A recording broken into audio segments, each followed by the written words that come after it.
तो बात जिस तरीके से हम मेरठ की कर रहे हैं, मेरठ में आज प्रधानमंत्री नरेंद्र मोदी लोकसभा चुनाव के लिए सियासी प्रचार अभियान का आगाज करते नजर आने वाले हैं। मेरठ में पीएम मोदी की मेगा रैली में आरएलडी प्रमुख जयंत चौधरी भी शामिल होंगे। इस बार मेरठ से बीजेपी ने टीवी सीरियल रामायण में राम का किरदार निभाने वाले मशहूर अभिनेता अरुण गोविल को अपना उम्मीदवार बनाया है।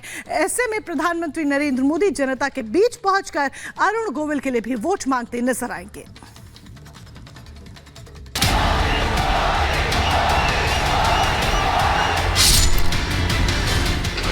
सियासत का सुपर संडे।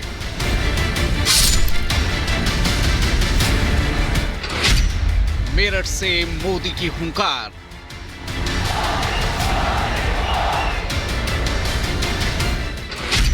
अब की बार 400 के पार।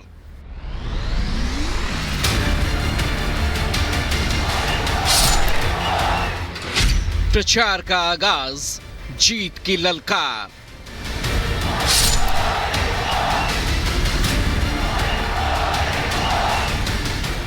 मेरठ से आज एक बार फिर पीएम मोदी बीजेपी के विजय अभियान का शंखनाद करेंगे। एक बार फिर मेरठ की धरती से आज पीएम मोदी 2024 लोकसभा चुनाव के लिए प्रचार अभियान की शुरुआत करेंगे।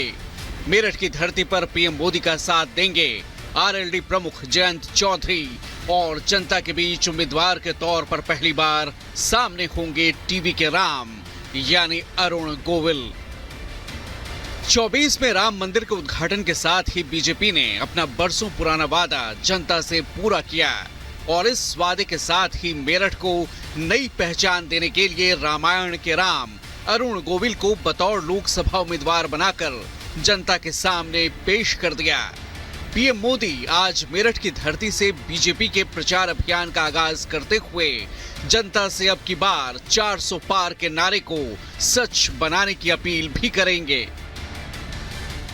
आपका आशीर्वाद है, अब की बार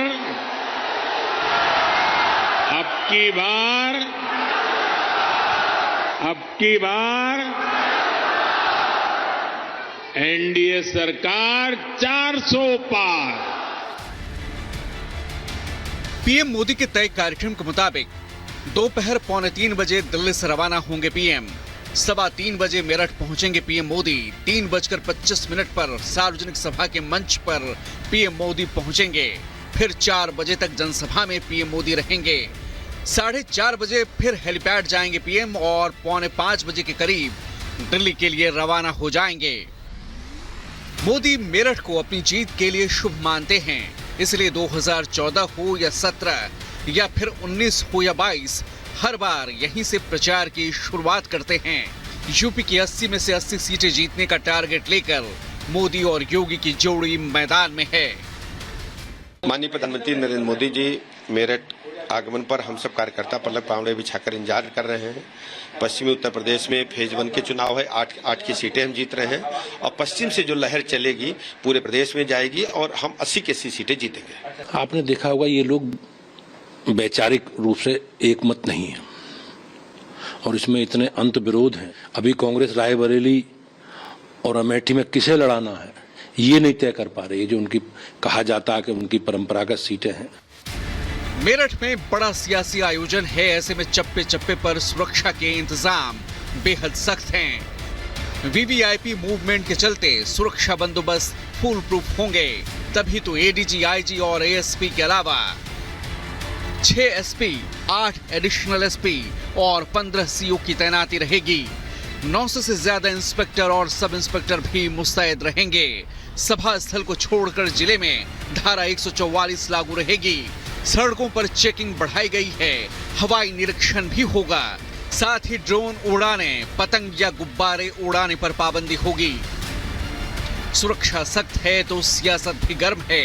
बीजेपी 400 पार के लक्ष्य के लिए यूपी को सबसे अहम मानती है, क्योंकि देश में सबसे ज्यादा सीटें यहीं से आती हैं और सियासी गलियारों में ये कहा भी जाता है कि दिल्ली का रास्ता यूपी से होकर ही गुजरता है।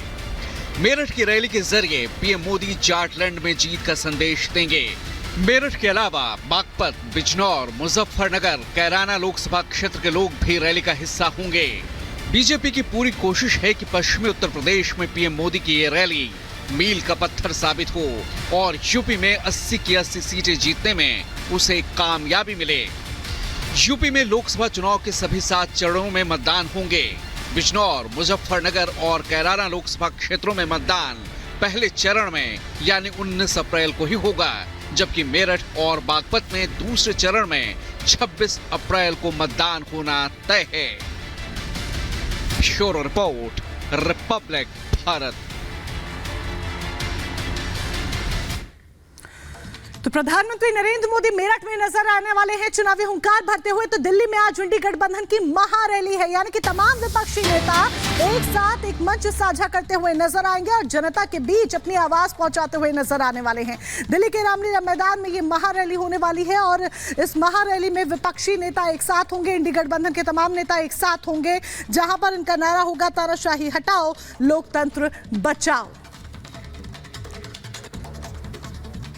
तो दिल्ली के मुख्यमंत्री अरविंद केजरीवाल की गिरफ्तारी के बाद राघव चड्ढा की गैर मौजूदगी को लेकर तमाम तरह के सवाल भी अब उठाए जा रहे हैं। लोग पूछ रहे हैं कि कभी केजरीवाल के हमसाए की तरह रहने वाले चड्ढा आखिर केजरीवाल की गिरफ्तारी के बाद क्यों नदारद है। अब इंडी गठबंधन के नेता ने भी सोशल मीडिया एक्स पर पोस्ट कर पूछा है कि आखिर कहां है राघव चड्ढा।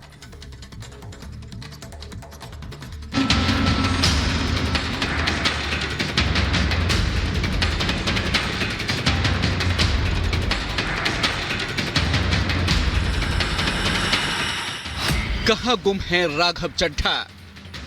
अब बीजेपी ही नहीं बल्कि इंडी गठबंधन के नेता भी ये सवाल पूछ रहे हैं कि जब अरविंद केजरीवाल की गिरफ्तारी हो चुकी है तो आखिर क्यों राघव चड्ढा गुम हैं। आखिर ऐसी क्या वजह है कि संकट की इस घड़ी में अपने नेता के साथ राघव चड्ढा नजर नहीं आ रहे। क्या आम आदमी पार्टी में सब ठीक है या फिर कोई अंदरूनी खींचतान है। ऐसे हालत में नेता के बाजू में दिखना ये बहुत बड़ी जिम्मेदारी होती है नेताओं की। जब नेता अपना छूंछ रहा है तो उसको तो ये एक्सप्लेनेशन पहले ही बाहर आ जाता है। मैं अकेला नहीं सवाल पूछ रहा हूं, बहुत लोग सवाल पूछ रहे हैं क्योंकि वो उनका प्रवक्ता रहा है और अभी वो जमाना चला गया कि वो इंग्लैंड में है, लंदन में है, पेरिस में है, कहां पे है। सुना आपने, ये सवाल हैं इंडी गठबंधन के नेता जितेंद्र आहवाड के, जो केजरीवाल की गिरफ्तारी के वक्त राघव चड्ढा की गैर मौजूदगी पर सवाल उठा रहे हैं। पहले बीजेपी ने भी राघव चड्ढा की सियासी गैर मौजूदगी को लेकर सवाल उठाए थे और राघव के बहाने आम आदमी पार्टी की अंदरूनी सियासत पर हल्ला बोला था। बीजेपी के पंजाब अध्यक्ष सुनील जाखड़ ने सोशल मीडिया एक्स पर लिखा, राघव जी केजरीवाल की आंखों के तारे हैं। वो काफी हद तक पंजाब में सुपर मुख्यमंत्री के रूप में काम कर रहे हैं और निर्वाचित मुख्यमंत्री भगवंत मान को अपमानित कर रहे हैं। अब संसदीय चुनाव की घोषणा के साथ उनकी अनुपस्थिति आपके भीतर घमासान की ओर इशारा करती है। अगर स्वास्थ्य संबंधी कोई समस्या है तो मैं राघव जी के शीघ्र स्वस्थ होने की कामना करता हूं। हालांकि सुनील जाखड़ के ट्वीट के बाद पंजाब सीएम भगवंत मान ने उन्हें अपनी पार्टी पर ध्यान देने की सलाह दी थी। राघव चड्ढा पिछले काफी दिनों से सियासी सुर्खियों से दूर हैं। इंडी गठबंधन की बैठकों में वो दिल्ली सीएम केजरीवाल के साथ थे, लेकिन जब केजरीवाल को ईडी के बार बार समन आए और जब उनकी गिरफ्तारी हुई तो राघव चड्ढा कहीं नजर नहीं आए। बीजेपी तो सवाल उठा ही रही है, अब इंडी गठबंधन के नेता भी पूछ रहे हैं कि आखिर कम से कम वीडियो जारी कर ही बयान जारी कर देते राघव चड्ढा। ऐसी क्या मजबूरी थी कि राघव मुश्किल की घड़ी में अपने नेता के साथ कदम से कदम मिलाकर खड़े नहीं हो पाए। इससे पहले अमृतसर पश्चिम से आप विधायक कुंवर विजय प्रताप सिंह ने पार्टी सांसद सुशील रिंकू के बीजेपी में शामिल होने के बाद चड्ढा के दूर रहने के फैसले पर बिना नाम लिए सवाल उठाया था। कुंवर विजय प्रताप सिंह ने फेसबुक पर लिखा,